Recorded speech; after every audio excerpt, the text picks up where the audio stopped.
Innal hamdalillahi nahmaduhu wa nasta'inuhu wa nastaghfiruh wa na'udzu billahi min shururi anfusina wa min sayyiati a'malina. May yahdihillahu fala mudhillalah wa may yudhlil fala hadiyalah. Asyhadu an la ilaha illallah wahdahu la syarikalah wa asyhadu anna Muhammadan abduhu wa rasuluhu la nabiyya ba'da. Allahumma shalli wa sallim ala nabiyyina Muhammadin wa ala alihi wa ashabihi ajma'in amma ba'du. Mohon izin yang dijadikan co-host Munahar _ Surabaya nggih. Saya menggunakan Recording stopped. Laptop masih belum bisa. Atas itu Ustaz sudah jadi co-host Munahar. Yang Munahar _ Surabaya ada 2 nama Munahar. Oh iya, sudah biar diganti sama Pak Adi. Okay. Oh yang Surabaya ini yang Munahar Surabaya. Yeah. Yeah. Okay. Baik. Yang sangat kami muliakan Pak Kiai kita semua, Pak Kiai Soekardi, kemudian Pak Kiai kita juga, Pak Wahid, kemudian Pak Abu Faras, Ustadz, Profesor, kemudian Ustadzah, kemudian jamaah Zumiyah yang mudah-mudahan selalu mendapatkan rahmat dan bimbingan dari Allah SWT. Mohon izin tadi malam lupa, jadi kalau jadwalnya akhirnya dari luar kemudian pulang lebih awal untuk mencari tema, apa begitu temanya. Ya, akhirnya muncullah ide itu. Bapak Ibu sekalian, materi yang disampaikan oleh Profesor Abu Faras itu menurut saya luar biasa ya. Nanti saya hubungkan dengan tema kajian parenting pada pagi hari ini. Ada sebuah doa, mohon izin saya belum bisa share screen ya, yang Munahar _ Surabaya. Ya, sebuah doa yang luar biasa ya. Jadi kalau diterjemahkan itu tadi juga sudah itu ya. Aku berlindung dengan kalimat-kalimat Allah yang sempurna. Bapak Ibu, kalau Profesor Abu Faras tadi itu kemudian waktunya masih panjang, itu pasti akan dikembangkan lebih dalam lagi. Ya. Dengan sebuah pertanyaan, siapa yang maha melindungi itu? Tentu saja jawabannya adalah Allah. Lalu oleh sebab apa pelindungan itu diberikan? Apakah karena faktor doa saja? Kalau bunyi doa itu kemudian adalah aku berlindung kepada Allah dengan kalimat-kalimat Allah yang sempurna, maka yang dimaksud kalimat yang sempurna itu apa?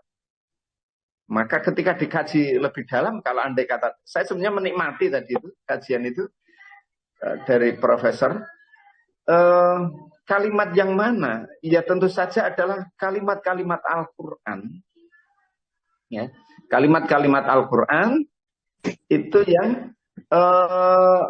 yang bisa melindungi kita. Kalimat-kalimat yang sempurna, saya kira yang dimaksud. Ustaz, sudah kok, Ustaz. Matenun. Yang dimaksud itu adalah Al-Quran. Maknanya adalah jika Al-Quran itu sudah mengilhami hidup kita, menjadi inspirasi hidup kita, dan menjadi pola hidup kita, maka perlindungan-perlindungan dari Allah itu akan datang pada kita. Selain tentu saja adalah karena memang hadis ini punya adalah sebuah doa yang kemudian saat kita mendatangi tempat yang mungkin baru kepada kita, kemudian kita mohon perlindungan kepada Allah melalui doa itu. Sekaligus makna lebih mendalam lagi adalah yang dimaksud kalimat-kalimat Allah yang sempurna itu adalah Al-Quran. Nah inilah pentingnya kemudian kita nanti akan mengajarkan Al-Quran itu kepada anak-anak kita. Ya, anak-anak kita. Muncul pertanyaan lagi, bagaimana kalau sudah terlanjur anak kita ini nanti sudah besar? Sudah besar itu artinya sudah terlanjur belum bisa membaca Al-Quran, sementara dulu waktu kita muda kemudian lalai dan lain sebagainya, itu bagaimana? Nah, ini yang kemudian nanti menjadi kajian kita. Nah, sekalian, ini sudah tampak nggih? Sampun Ustaz, sampun. Alhamdulillah, matur nuwun. Izinkan saya memulai dari sini, ya. Keistimewaan orang tua mengajarkan Al-Quran pada anak. Bapak sekalian, saya berikan gambar ilustrasi. Ini adalah orang tua yang sedang menggandeng anaknya sampai pintu gerbang surganya Allah Subhanahu wa taala. Itu kalau perspektifnya adalah akhirat. Tapi orang tua sekaligus juga menggandeng anaknya untuk memperoleh kemuliaan di dunia. Demikian juga sebaliknya, ada saatnya nanti anaknya yang justru akan menggandeng orang tuanya memperoleh kemuliaan-kemuliaan dari Allah disebabkan oleh Al-Quran. Nah, baik sekalian, ini peristiwa akhir-akhir kemarin,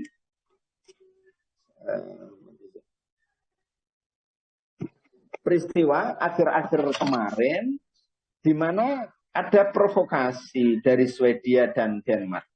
Ini nanti menurut saya masih cukup penting bagaimana kemudian kita membekalkan itu kepada anak-anak kita, ya. Nah, ini provokasi di Swedia dan Denmark, di mana Al-Quran itu kemudian dibakar, diinjak, dan lain sebagainya. Dan yang melakukan itu bukan orang biasa, termasuk orang yang punya pengaruh, begitu ya. Ini adalah Al-Quran, provokasi. Nah, tetapi kemudian umat Islam pada akhirnya di seluruh dunia juga melakukan protes akan hal itu, gitu ya. Dan alhamdulillah sekarang sudah mulai reda. Nah, kemudian ini berikutnya, ini mungkin wawasan luar saja untuk menambah insight kita. Kelompok anti-Islam Denmark terus bakar Al-Quran meski banyak dikecam. Nah, ini yang dilakukan. Dalilnya apa? Dalilnya itu adalah kebebasan. Ya. Nah, bagi kita yang mungkin jarang membuka informasi dunia luar, karena mungkin cukup sibuk dengan kebaikan-kebaikan yang kita lakukan di internal, barangkali ini menjadi referensi atau wawasan bagaimana kemudian orang yang di luar itu membenci agama kita. Tetapi di balik kebencian mereka, sesungguhnya semakin akan mengokohkan agama kita, mengokohkan iman kita, cinta kita terhadap agama ini. Dan sekaligus di balik itu semuanya adalah semakin Islam ini dicaci maki, dihantam dengan fitnahan dan lain sebagainya, justru sebagian orang yang dulunya membenci Islam itu kemudian mempertanyakan, memang ada apa dengan Islam itu kok sampai dibenci sejauh itu. Nah, pada akhirnya ini akan muncul kesadaran-kesadaran untuk pada akhirnya mempelajari Islam dan pada akhirnya dia kemudian memeluk Islam. Dan ini kasus-kasus ini cukup banyak. Ini perkembangan saya mencoba untuk download begitu. Akhir tahun 2022, sekarang masuk 2023 di bulan hampir akhir Agustus. Ya, 8 agama terbesar di dunia sekalian. Ini yang masih besar itu adalah Kristen ya, 2,38 miliar. Kalau penduduk di muka bumi ini populasinya itu sekitar 7,8 miliar, kurang lebih ya. Nanti mungkin kalau ada koreksi data mohon dibantu untuk mengoreksi, tapi kira-kira seperti itu ya. Kemudian Islam 1,91 miliar, Hindu itu juga 1,16 miliar, Buddha, kemudian agama daerah ya, agama lain dan seterusnya dan seterusnya. Jadi yang masih mendominasi. Namun trennya ini menarik. Umat Islam itu kecenderungannya adalah naik, walaupun kemudian dihantam dengan berbagai isu ya, yang dikampanyekan oleh mereka, tetapi kemudian Kristen ini kecenderungannya adalah turun. Ya. Kecuali mungkin di Indonesia yang agak mengkhawatirkan ya, ada misionaris. Tetapi kalau secara global, Islam itu mengalami peningkatan, sementara kemudian kalau Nasrani itu mengalami penurunan. Ini salah satu contohnya, ya. Berita pada hari Sabtu tanggal 8 Juli 2023, ya. Kenapa gereja-gereja di Eropa makin sepi jemaat? Jadi artinya banyak ditinggalkan gereja-gereja itu. Artinya kalau gereja sudah semakin ditinggalkan, itu berarti pemeluknya sudah mulai ragu, sudah mulai turun. Nah, kenapa? Faktor penyebabnya kalau membaca berita itu, diantaranya adalah karena apa yang diucapkan oleh pemimpin-pemimpin mereka itu sudah berbeda dengan realita. Ya, ini juga kemudian menjadi pelajaran penting bagi kita umat Islam. Jangan sampai kemudian kabur makan ya. Jadi apa yang dibicarakan itu berbeda dengan perbuatannya. Ini kita berusaha. Makanya saya mendapatkan pelajaran penting dari Pak Kiai Soekardi, Pak Kiai kita itu, bahwa kekuatan apa yang kita sampaikan adalah apa yang sudah kita kerjakan. Ya. Jadi apa yang sudah kita kerjakan, itu kita sampaikan nasihat itu, baru itu kemudian menjadi kekuatan yang bisa mengubah. Nah ini gereja banyak ditinggalkan. Ya. Nah apalagi faktor penyebabnya ditinggalkan, selain dari memang berbeda dari apa yang diucapkan perbuatannya, itu adalah ada banyaknya skandal. Mohon maaf ya, skandal seks begitu. Jadi mungkin ada yang para pimpinan itu anti menikah misalnya, dianggap suci tidak menikah, tapi pada realitanya kemudian berbeda, pada kenyataannya justru melakukan hubungan terselubung. Nah ini kemudian banyak ditinggalkan. Maknanya bahwasanya Islam ini semakin kemudian bertambah, ini satu sisi membanggakan kepada kita. Kemudian di sisi yang lain, kemudian agama yang lain ini mengalami penurunan. Makanya ada sampai disimpulkan, pada tahun 2030 yang semula penduduk umat Islam itu 1,91 miliar, itu akan menjadi 2,1 miliar. Ya. Kemudian juga demikian pada tahun 2050 akan mengalami perkembangan. Tetapi kemudian kita perlu ingat pesan Rasulullah. Jangan sampai kemudian jumlah muslim itu banyak, tetapi seperti buih, dia akan terombang-ambing oleh keadaan. Maka apa yang perlu kita lakukan adalah kemudian supaya tidak terombang-ambing, kita perlu memperkuat tentu saja pemahaman kita terhadap agama kita, semakin berakrab diri terhadap Al-Quran sebagai wahyu Allah, satu-satunya saya kira panduan hidup kita yang bisa menghantarkan tidak hanya kesuksesan di dunia, tetapi juga sekaligus di akhirat. Itu Al-Quran. Nah itu sekalian. Nah ini kemudian ya dari Islam sendiri itu nanti akan terbagi Islam Sunni, ya, Islam Sunnah wal Jamaah. Ya, insya Allah kita semua ini itu dari ini paling besar. Ya. Ini 1,5, kemudian Hindunya ini, ya, kemudian ada Islam Syiah juga. Syiah itu 211 juta, ya. Yang paling banyak itu kira-kira di mana itu? Iran atau Irak gitu ya.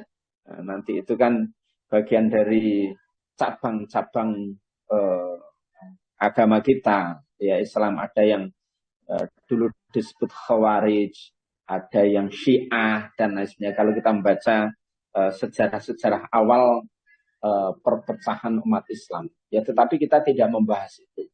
Tugas kita adalah menyatu kembali dengan Al-Quran, dan kalau ada pemahaman yang berbeda, ya kita pahami ya bahwa sangat mungkin terjadi perbedaan-perbedaan itu. Yang paling penting adalah panduannya tetap satu, Al-Quran.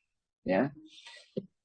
Nah, ini sekalian, Al-Quran itu menjawab semua persoalan hidup manusia. Mau berbicara tentang teknologi, Al-Quran ada. Berbicara tentang sains, itu juga ada. Apapun itu di dalam Al-Quran ada. Sebetulnya kalau kita punya kitab induk Al-Quran ini, ya, Al-Quran ini, itu sebetulnya menjadi rujukan dalam segala hal. Itu sebetulnya sudah cukup. Hati resah bisa jadi karena hati kita belum dengan bunyi ayatnya, baca terjemahnya, nanti akan terasa tiba-tiba masalah yang kita hadapi itu terasa rasanya menjadi ringan. Itu baru membacanya lagi.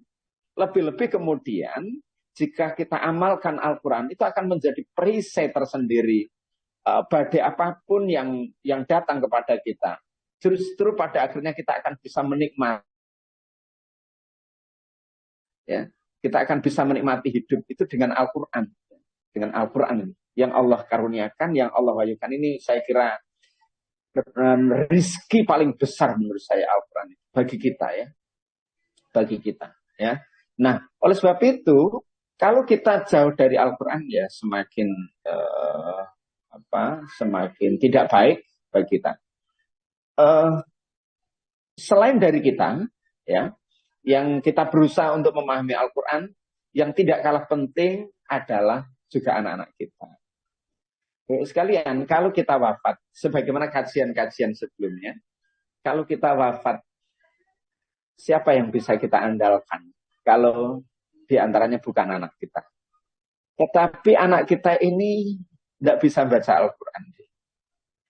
Al-Quran, anak kita ini terlalu disibukkan oleh dunia, yang menyebabkan dia lupa terhadap agama dan Al-Quran sendiri, bahkan jarang membaca Al-Quran. Sementara kita telah wafat. Apakah kemudian kita akan mengandalkan orang lain untuk membacakan Al-Quran? Lalu kepada siapa kita meminta? Apakah juga kita bisa meminta kepada orang lain itu untuk membacakan Al-Quran itu kepada kita? Tidak bisa. Jalan terbaik saya kira adalah anak kita memang mau tidak mau harus mau belajar Al-Quran. Syukur-syukur kalau kemudian dia telah bisa membaca Al-Quran. Setidaknya ketika kita telah wafat, maka saat kita wafat itu kemudian bacaan Al-Quran kita, anak-anak kita, justru yang akan sampai kepada kita tanpa kemudian kita memintanya. Karena kita tidak bisa meminta. Ya, karena kita tidak bisa meminta. Kemudian juga lebih-lebih kemudian anak kita mengamalkan Al-Quran, tidak sekedar membaca, tetapi perilakunya adalah perilaku Al-Quran, lisannya adalah lisan Al-Quran, nasihatnya adalah nasihat Al-Quran, dan sehari-harinya adalah Al-Quran. Maka orang tua yang memiliki anak seperti ini, dia akan begitu bangganya, ya. Dia akan begitu senangnya, ya. Mungkin andai kata diizinkan di dalam kubur itu masih bisa mengeluarkan air mata, maka air mata yang akan keluar adalah air mata kebanggaan, air bangga, kegembiraan yang ia tidak sia-sia mendidik dan mengarahkan anaknya untuk bisa sampai pada membaca Al-Quran. Nah, ini karena Al-Quran sekali lagi akan menyelesaikan persoalan hidup manusia.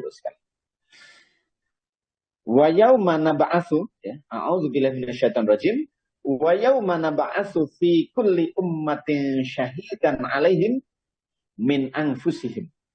Wa ji'na bika syahidan 'ala haula wa nazzalna 'alaikal kitaba tibyanan likulli syai'in wa hudan wa rahmatan wa busyra lil muslimin. Dan ingatlah akan hari ketika kami bangkitkan pada tiap-tiap umat seorang saksi atas mereka dari mereka sendiri. Jadi saksi yang menjadi saksi kita adalah bisa diri kita sendiri, bisa orang lain yang berasal dari gen yang sama. Dan kita semua manusia ini dari gen yang sama. Ya jangan-jangan akan menjadi saksi antar kita. Selain ya mudah saja untuk menjadi saksi. Air bisa menjadi saksi. Di dunia ini air saja sudah bisa membawa pesan. Hasil riset dari Emoto Masiru yang mendapatkan gelar doktor gitu ya. Air bisa membawa pesan, air bisa merekam gitu ya. Itu air gitu ya. Lebih-lebih pada diri kita. Dan kami datangkan kepada Muhammad untuk menjadi saksi atas seluruh umat manusia. Ya. Dan kami turunkan kepada Al-Quran untuk menjelaskan segala sesuatu dan petunjuk serta rahmat dan kabar gembira bagi orang-orang yang berserah diri. Jadi mau apapun ya bisa dijelaskan dari Al-Quran. Ya, tugas kita adalah berakrab diri dengan Al-Quran. Ini yang saya sebut sebagai persoalan apapun bisa diselesaikan dengan Al-Quran. Nah ini beberapa contoh orang yang mengkaji Al-Quran yang pada akhirnya kemudian masuk Islam. Jadi ini yang saya sebut sebagai perkembangan Islam tadi itu cukup signifikan ya, cukup banyak. Sementara kecenderungan agama yang lain itu turun. Ya, jadi satu sisi kita bangga, tapi di sisi yang lain Rasulullah mengingatkan kita sebagaimana yang kita sampaikan tadi. Jangan seperti gue. Ya. Nah, kalau mau dibandingkan, walaupun tidak boleh dibanding-bandingkan, ya, mereka yang masuk agama Islam melalui faktor kesadaran, melalui kajian-kajian, itu ternyata pada akhirnya Islamnya ini kuat sekali. Sementara kita yang mungkin lahir dari kecil menjadi Islam, ya perasaan kita ini kok biasa-biasa ya. Tetapi mereka yang kemudian masuk Islam, karena faktor kajian-kajian mereka, memahami betul kesadaran mereka, itu begitu kuatnya. Mana yang perlu dievaluasi itu? Nah, mana yang perlu dikoreksi itu? Ya kalau mau muhasabah diri, saya kira yang terus harus berusaha untuk meningkatkan. Banyak juga sih orang yang mulai kecil masuk Islam, Islamnya juga semakin kuat ya. Dan kita termasuk beruntung dipilihkan oleh Allah dari orang tua yang Islam sehingga kita sejak lahir sudah memeluk agama Islam. Nah, tugas kita adalah karena Allah sudah memilihkan orang tua yang Muslim, yang kita pada akhirnya menjadi Muslim, tugas kita adalah menjaga akidah, menjaga iman kita, menjaga agama kita supaya kita tetap Muslim ya. Nah, ini luar biasa. Nah, ini salah satu contohnya. Orang ini hanya meneliti, membuat saya membacanya ini di buku-buku mu'alaf itu. Orang-orang mu'alaf itu ya. Ini namanya Profesor Kate Moore. Nanti sekali lagi, sekalian kalau ada koreksi. Karena ini kan dasarnya pada buku ya, yang kita baca untuk menambah referensi kita ini. Ya. Kate Moore misalnya, ini seorang ahli embriologi dari Kanada atau mana itu ya. Meneliti satu ayat Al-Quran. Ini satu ayat Al-Quran. Surat An-Nisa ya. Ayat 56. A'udzubillahi minasyaitonir rajim. Innal ladzina kafaru bi ayatina sawfa nuslihim nar. Kullama nadijat juluduhum baddalnahum juludan ghairaha liyadzuqul adzab. Innallaha kana azizan hakima. Sesungguhnya orang-orang yang kafir kepada ayat-ayat kami, kelak akan kami masukkan mereka ke dalam neraka. Setiap kali kulit mereka hangus, kami ganti kulit mereka dengan kulit yang baru, kulit yang lain. Nah ternyata menurut Kate Moore dalam kajiannya, kulit manusia itu ya ada 3 lapis. Ya. Kalau lapis pertama terbakar, ya, maka orang bisa merasakan pedih. Jadi ternyata sakitnya kita ketika terbakar, ibu yang saat masak kebeledosan, kepercikan minyak misalnya, yang mendidih itu panas luar biasa. Itu karena memang kulit pertama ya, lapisan pertama di situ. Lapisan kedua, lapisan pertama dan kedua habis, orang masih bisa merasakan nyeri menurut Kate Moore. Dan ketika ketiga lapisan ini kemudian habis, terbakar, ternyata orang tidak bisa merasakan pedih, tidak bisa merasakan sakit, tidak bisa merasakan panas dan lain sebagainya. Karena ketiga lapisan ini habis. Loh, ini Kate Moore menyimpulkan ayat ini menyangkut kesehatan dan kulit manusia yang Muhammad itu, menurut beliau, tidak pernah belajar tentang ini, tapi sudah ada. Maka beliau menyimpulkan, kalau ada yang menyampaikan bahwa Al-Quran itu buatan Muhammad, sangat keliru. Tidak mungkin, karena Nabi Muhammad tidak pernah belajar tentang ilmu ini, tetapi Al-Quran membahasnya. Ini yang kemudian menyebabkan beliau masuk Islam. Dibaca makalah itu, riset itu oleh Tajuddin Tahasen, seorang dekan farmakologi dari Chiang Mai, Thailand. Ya, saya kebetulan pernah ke Chiang Mai, Thailand itu ya, ke Thailand, ya, di dekat universitasnya itu, Chiang Mai, Thailand itu. Nah, itu ada Tajuddin Tahasen mengajak 20 mahasiswa melakukan kajian yang sama sampai semuanya kemudian masuk Islam. Nah, ini kesadaran-kesadaran yang diperoleh, yang diberikan oleh Allah melalui riset, kajian. Ini padahal baru satu ayat Al-Quran bisa menyelesaikan. Dan ini cabang-cabangnya masih banyak. Ya. Jadi kalau ingin anak kita bercita-cita ingin menjadi ilmuwan, boleh ilmuwan, ya, yang didasari ilmunya itu dengan Al-Quran. Itu keren sekali. Nah ini. Nah, keistimewaan Al-Quran. Nanti akan masuk kita pada bagaimana keistimewaan orang tua yang mengajarkan Al-Quran. Ya. Al-Quran diturunkan oleh Allah di tempat, maka tempat itu yang di situ diturunkan Al-Quran, tempat itu menjadi mulia sekali. Jadi sebuah tempat yang dulu itu dinilainya adalah diisi oleh kaum jahiliyah, kaum yang rusak secara moral dan mental, ya, mungkin secara kognitif sangat cerdas itu. Dunia perdagangan juga sudah maju saat itu, ya. Tapi diisi oleh budaya-budaya, perilaku-perilaku yang disebutkan sebagai kaum jahiliyah.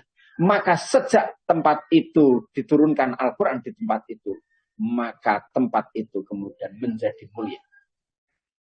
Tempat saja bisa menjadi mulia, Bapak sekalian, dengan diturunkan Al-Quran. Sekarang, adakah saya kira tempat yang semulia Mekah? Ya. Kalau tempat hiburan, itu banyak. Kalau tempat untuk rekreasi, itu banyak. Tetapi sebuah tempat yang nanti sepanjang zaman sampai hari akhir kemudian dikunjungi yang tidak pernah sepi, bahkan Ka'bahnya juga mungkin 24 jam. Itu kemudian di situ ada orang sedang beribadah di situ. Itu tidak ada kata lain, tidak ada tempat lain kecuali adalah Makkah. Itu kenapa? Karena juga di situ diturunkan Al-Quran pada akhirnya menjadi mulia Al-Quran. Ya. Inda baitikal muharram, itu pada surat, misalnya surat Ibrahim itu ya. Rabbana inni askantu min dzurriyyati biwadin ghairi dzar'in inda baitikal muharram. Di lembah yang tandus, ya, di dekat baitikal muharram, ya, di tempat yang dihormati. Makanya muharram itu kan dimaknai selain tempat yang dihormati juga tempat yang dilarang. Kalau digabungkan, maka Mekah itu adalah tempat yang terhormat dan sekaligus di sana tempat yang dilarang untuk melakukan pembunuhan. Makanya kalau saat haji atau apa itu ya, ada semut, ya kok tiba-tiba karena kedudukan kita kok mati ya, katanya itu harus terkena dam, gitu ya. Memang tidak boleh. Maka tempat itu menjadi mulia karena Al-Quran. Kemudian turun kepada siapa? Kepada manusia. Yaitu Rasulullah SAW. Maka Rasulullah menjadi mulia. Dengan Al-Quran. Ya. Menjadi mulia. Dan nanti bahkan di akhirat itu, Nabi yang bisa memberikan syafaat ya, rekomendasi bahasa lainnya untuk masuk surga itu ya Rasulullah Sallallahu Alaihi Wasallam ya, dimuliakan oleh Allah tidak sekedar di dunia tetapi di akhirat.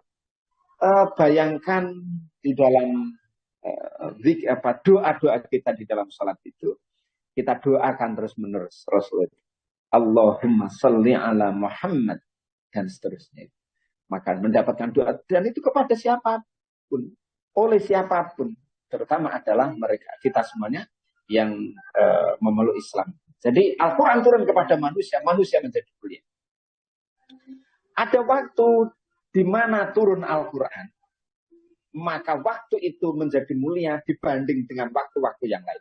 Kapan itu? Lailatul Qadar menjadi mulia.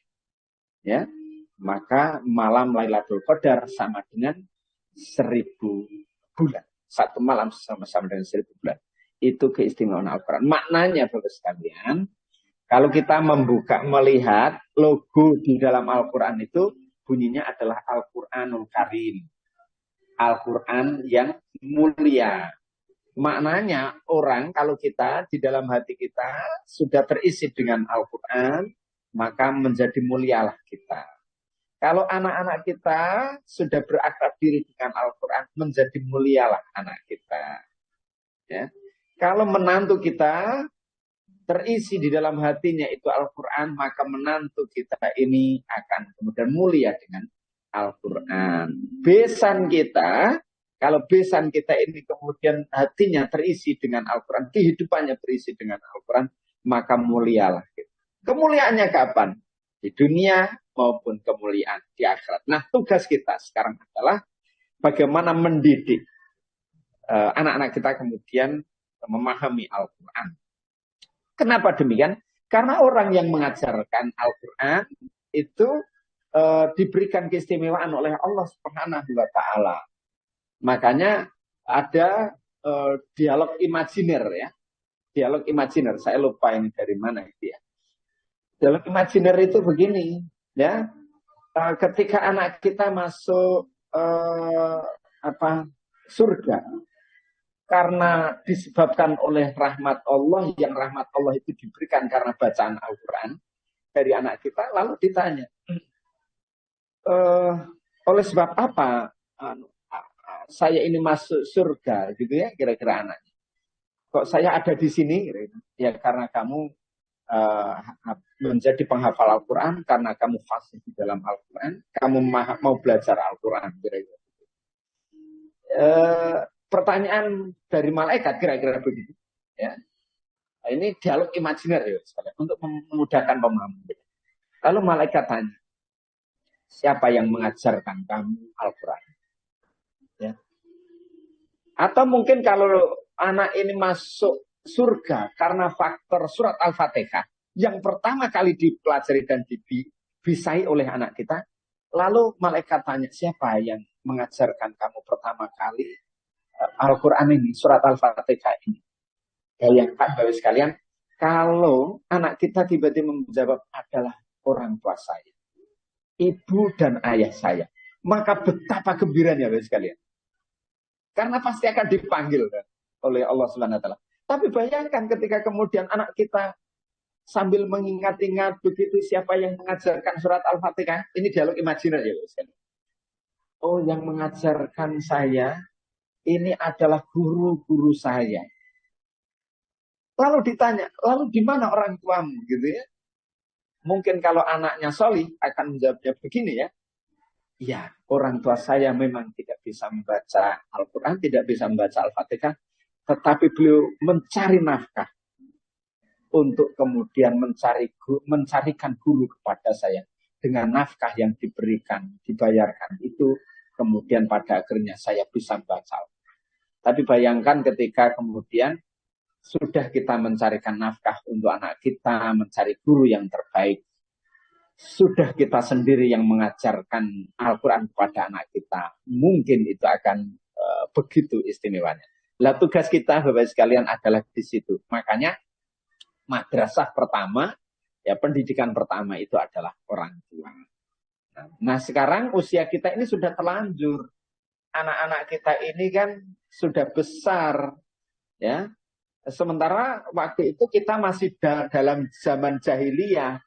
Ya, mungkin sekarang bolehlah beristighfar gitu ya. Astagfirullahaladzim. Iya ya. Kenapa kok baru tahu ilmunya begitu ya dan sebagainya.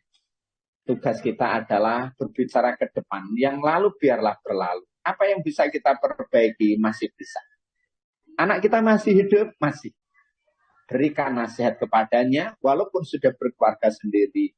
Nak, jangan lupa membaca Al-Quran. Saya belum bisa ya. Belajarlah Al-Quran untuk supaya bisa.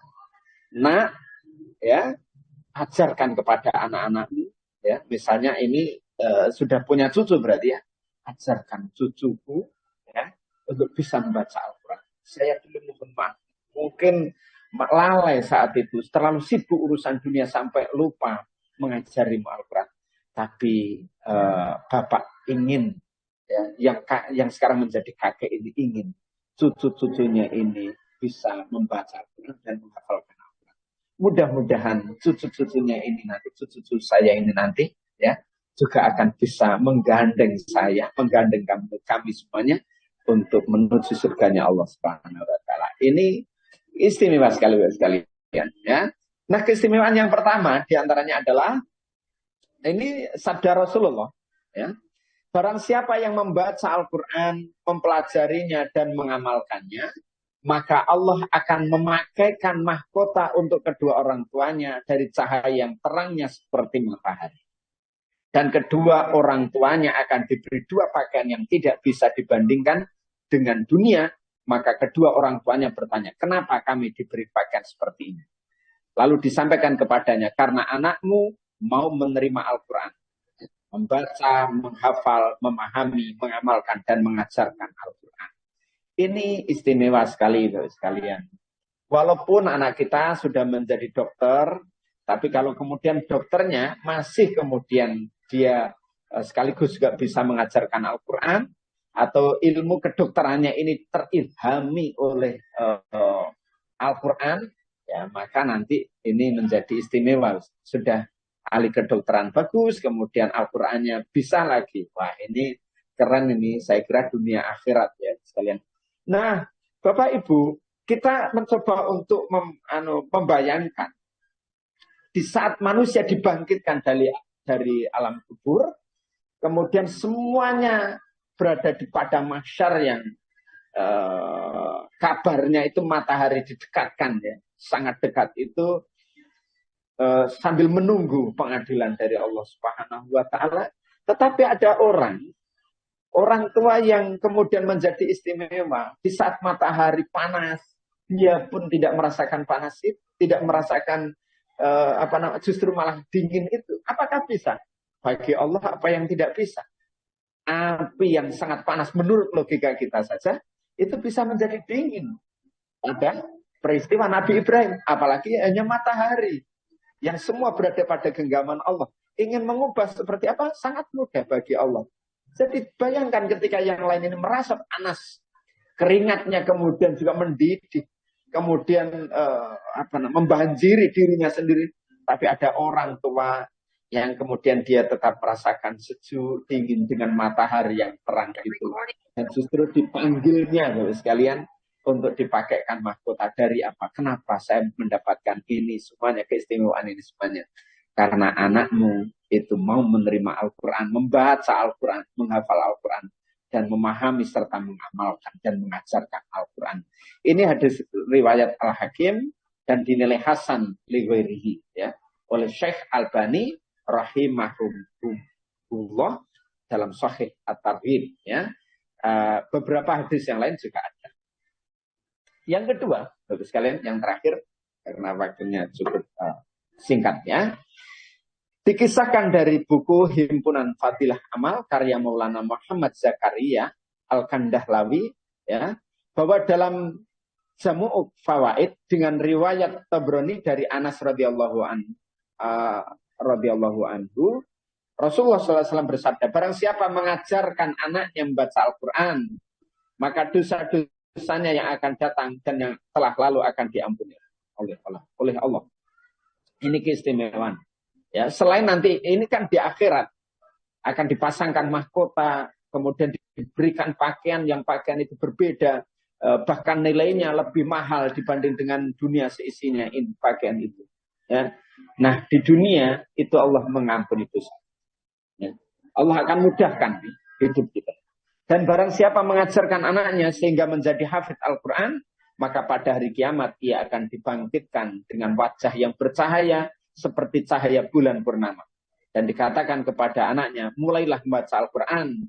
Ketika anaknya mulai membaca satu ayat Al-Quran, ayahnya dinaikkan 1 derajat hingga terus bertambah tinggi sampai tamat bacaannya. Masya Allah. Bapak sekalian, ayo kita ajarkan Al-Quran ya kepada anak-anak kita.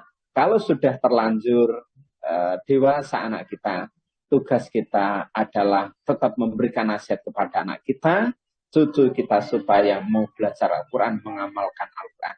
Jangan sampai Bapak Ibu sekalian, saat kita wafat, anak-anak kita belum bisa membaca Al-Quran, cucu kita belum bisa membaca Al-Quran. Pertanyaannya, kita mau mengandalkan siapa? Tidak ada. Mau mengandalkan orang lain baca Al-Quran, tidak bisa. Kita sudah tidak bisa minta bantuan, ya. Jadi dari anak-anak kita lah kemudian itu akan menjadi pahala yang itu akan mengalir kebaikan-kebaikannya untuk menemani kita hidup di akhirat kelak. Mudah-mudahan keistimewaan ini akan menjadikan motivasi dan spirit kita untuk lebih bersemangat mendidik anak-anak kita dengan Al-Quran. Demikian Bapak sekalian, terima kasih dan mohon maaf atas segala khilaf. Wassalamualaikum warahmatullahi wabarakatuh. Waalaikumsalam.